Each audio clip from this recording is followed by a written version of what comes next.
pelo convite que me fez para estar aqui. Quando me foi passado a sugestão para tema, havia um outro tema, mas eu preferi esse, porque é um tema mais que me toca mais, me desafia. Então, seguindo essa premissa, a gente tem que buscar aquilo que nos desafia para que a gente possa crescer, eu optei por esse tema. Bom, então eu fui buscar lá na base mesmo da doutrina, e o ensinamento moral, a pedra angular é o Evangelho segundo o Espiritismo. E lá no capítulo 9, um dos capítulos mais curtos ali no Evangelho, ele fala sobre uma parte do Sermão da Montanha, quando Jesus se dirigiu a uma multidão e lá falou das bem-aventuranças. E essa especificamente fala: bem-aventurados os brancos, porque possuirão, ou alguns textos trazem herdarão a terra, e bem-aventurados os pacíficos, porque deixa eu me socorrer aqui, serão chamados filhos de Deus. Nas duas bem-aventuranças ali, nós podemos ali fazer um paralelo com a questão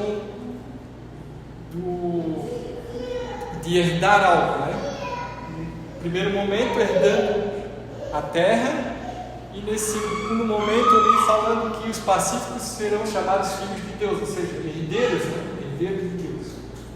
Bom, mas por que Jesus, que tanto falava do reino dos céus, das promessas do reino dos céus, agora vem falar da terra, Que valor ele atribui à terra para dizer que os brandos, uma qualidade, uma virtude, e os pacíficos, serão herdeiros e herdarão a terra, Então a gente vem lá no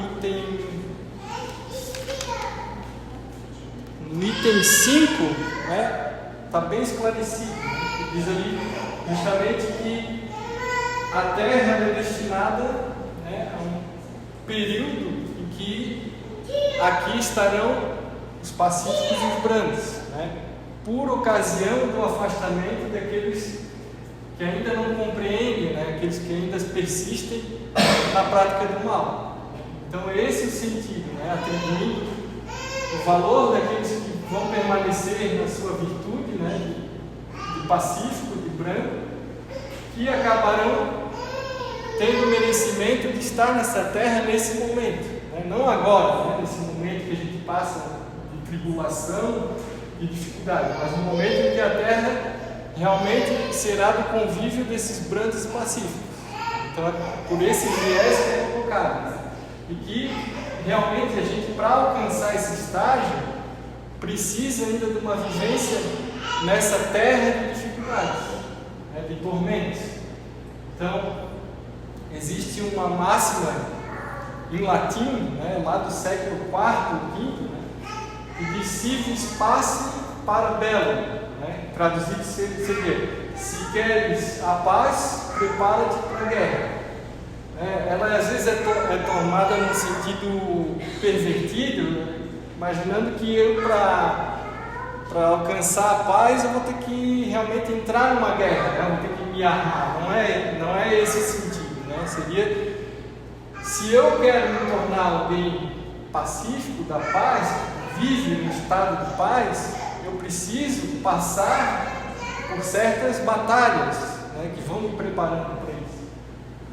Não é pedindo sossego, tranquilidade, calmaria, que eu vou me tornar uma pessoa pacífica. É justamente no embate, na dificuldade, na tribulação, que eu vou preparando meu espírito para não reagir, mas sim agir como uma pessoa branda, mansa, que busca a conciliação, não a guerra. Então seria esse o sentido. Mas assim, no dia a dia, a gente tem que trazer alguma coisa que nos toque mais, porque embora ainda a gente esteja no mundo de provas e expiações, que passa por tantas dificuldades, guerras, no sentido literal, né? Mas a gente vive algumas, digamos, guerras na intimidade, né? Umas guerras secretas, umas coisas que a gente não gosta muito de falar e de expor. Então, principalmente no ambiente familiar, né? Nós ainda temos uma certa dificuldade em aceitar as diferenças, né? A gente coloca muito a questão de que as coisas têm que ser como eu quero, do meu jeito, né? E aí vem o conflito. Então, ali que a gente encontra um laboratório bem adequado para que a gente comece a entender, né, na sociedade por que há tanto conflito, há tanto desentendimento. Não é alguma coisa que surgiu num plano maior e desceu até aos nossos lares, né? É alguma coisa ao contrário, que começou dentro dos nossos lares, né, nas nossas relações mais próximas, e que foi expandindo, chegando a um nível global. Então é assim que a gente deve compreender, não o contrário.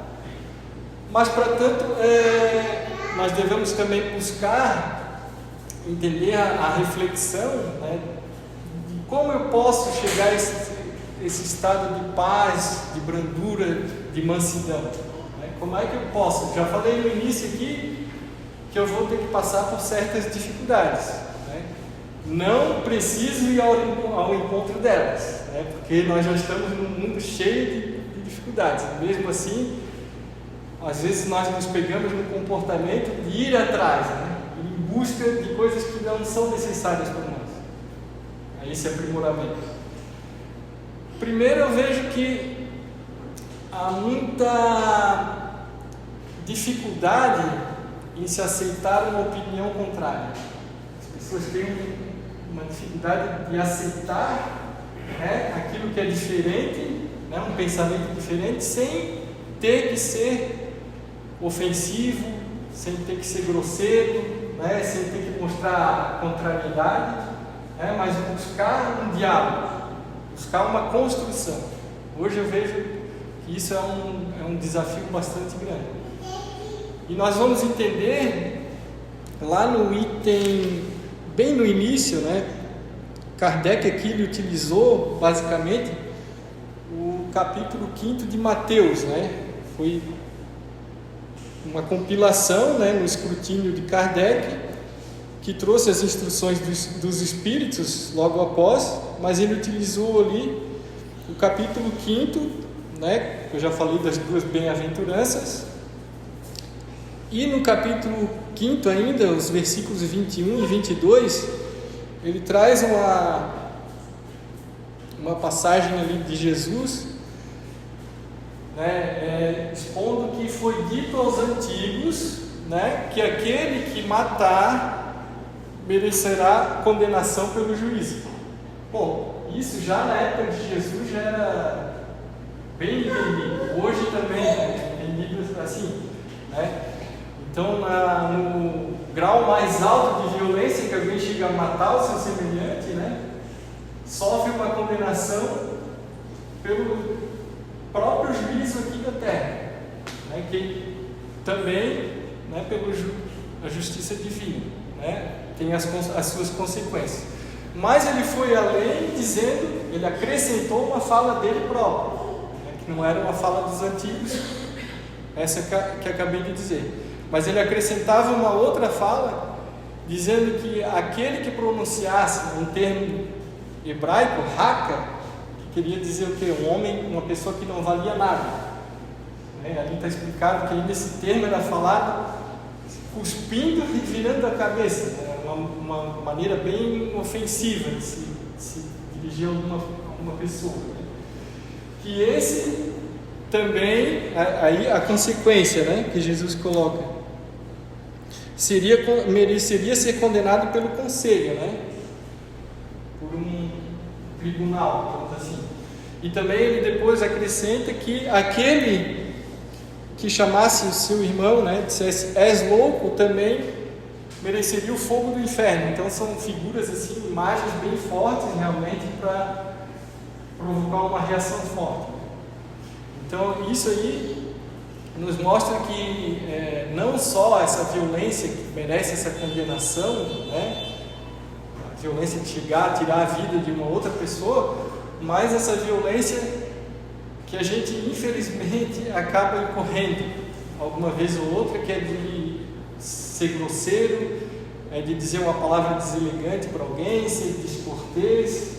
Essa, digamos assim, a violência que às vezes passa despercebida, né? E que Jesus insiste, né, que nós tragamos para a nossa vida o remédio, seria o que? A doçura, a afabilidade, enfim, tudo aquilo que permeia a caridade. A gente não consegue conceber alguém praticando a caridade sendo descortês, sendo bruto, né? Sendo rude. Não, a pessoa, né, se está imbuída realmente do espírito de caridade, ela é doce, ela é pacífica, ela é tranquila, né, nos seus atos, no seu modo de ser.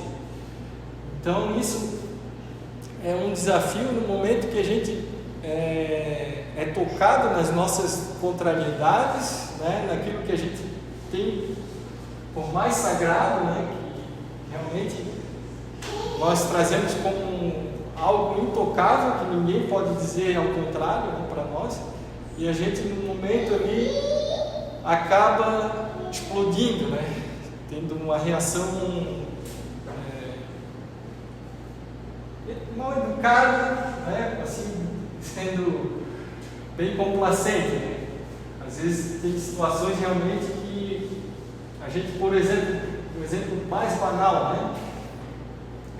Conduzindo um veículo, a gente enxerga coisas aí e a gente fica pensando, será que realmente, né, consegui alcançar um aprendizado que me deixasse assim inerte, né, numa situação dessa? Eu lembro uma palestra do Haroldo, né, que ele citou um exemplo também desse, que ele conduzia o carro e o filho dele ia com ele, né? Aí, em certo momento, um outro motorista parece que fechou a frente dele e ele se preparou para xingar. Aí o filho percebeu bem rápido e disse: olha, pai, será que alguém não está por aí que está nas suas palestras e não está vendo isso? Ele imediatamente voltou, centrou e continuou. Então realmente assim, nós somos colocados à prova, né? Achamos que, né, seriam coisas assim fáceis, né? Que não, eu posso, alguém me sei qualquer bobagem aí, que pode ter certeza que não, vai ser algo que vai, como se diz, atingir o nosso calcanhar de Aquiles. É o ponto fraco, é ali que a gente é realmente testado, para ver se realmente a gente já alcançou essa condição de alguém brando, de alguém pacífico, que já não reage dessa maneira tão agressiva, né?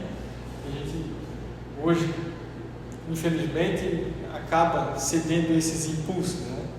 Então é uma vigilância constante, né, que nós temos que impor não aos outros, né, a nós próprios, né, vigiando, principalmente da onde tudo começa, é lá no pensamento. Se eu começo a nutrir muito pensamento de segura, não, eu tenho que falar isso, eu tenho que falar aquilo, ele vai ver só, né, tudo que a gente despeja assim sem pensar, né? Então, por isso que é importante que a gente respire fundo, né? Conte até 10, como se diz, aí começa tudo, né? Ninguém nasceu pronto, já vai passar por toda a dificuldade de maneira assim, né, super fácil. Realmente é um trabalho que demanda muita vigilância, como eu falei, e demanda muito tempo. E nós vamos ter que estar todo momento revisando, né?